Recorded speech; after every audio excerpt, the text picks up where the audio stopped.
नमस्कार दोस्तों, आज मैं आपको मैजिक कृष्णा नाम की जादुई मूर्ति को दिखाने जा रहा हूँ। यह वर्तमान में भारत के चेन्नई संग्रहालय में रखा है। यह अजीब दिखने वाला कंटेनर लगभग 300 साल पुराना है और ऐसा लगता है कि यह कंटेनर प्लास्टिक से बना है, लेकिन यह पूरी तरह से मिट्टी से बना हुआ है। इस कंटेनर की खासियत यह है कि यह गुरुत्वाकर्षण के नियम और भौतिकी के नियमों की अवहेलना करता है। अब मैं यह प्रदर्शित करने जा रहा हूँ कि यह जार प्रकृति के नियमों को कैसे परिभाषित करता है। इसके तल पर हम स्पष्ट रूप से देख सकते हैं कि केंद्र में एक छेद है और यदि शीर्ष पर पानी डालते हैं तो पानी को आमतौर पर छेद के माध्यम से बाहर निकल जाना चाहिए। हालांकि जब हम शीर्ष पर पानी डालते हैं तो आप देख सकते हैं कि पानी नीचे के छेद के माध्यम से रिसाव नहीं करता।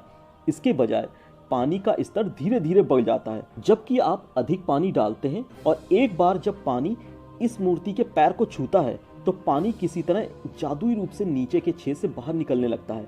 लेकिन यह बंद नहीं होता, बल्कि पूरा पानी पूरी तरह से कंटेनर से बाहर निकल जाता है।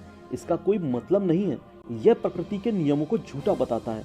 आमतौर पर जब तल पर एक छेद होता है तो पानी को तुरंत बाहर निकलना शुरू कर देना चाहिए, क्योंकि हम शीर्ष पर पानी डालते हैं।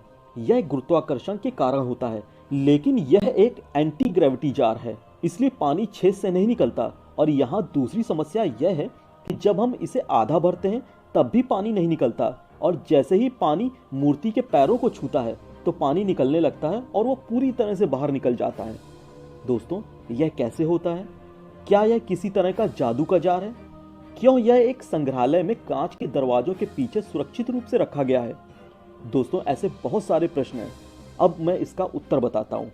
हाँ, यह वास्तव में एक जादुई जार है और यह एक जादुई भारतीय कृष्ण भगवान की मूर्ति है। पुरातत्वविदों ने पुष्टि की है कि यह एक दुर्लभ कलाकृति है और केवल एक ही कंटेनर पूरे भारत में मौजूद है।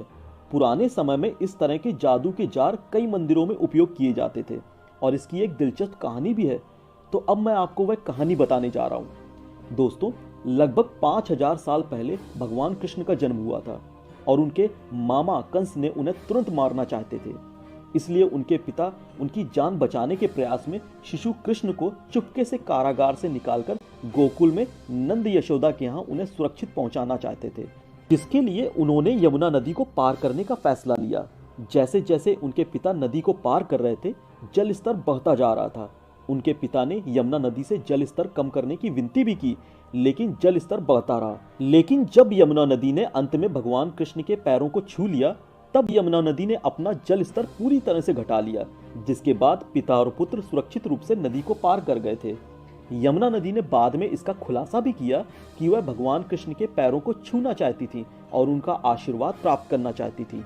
यही कारण है कि इस जादुई जार का जल स्तर ऊपर उठता रहता है और जब तक वह कृष्ण के पैरों को नहीं छूता, और एक बार जब वह उनके पैर छू लेता है तो पानी जार से बाहर निकल जाता है।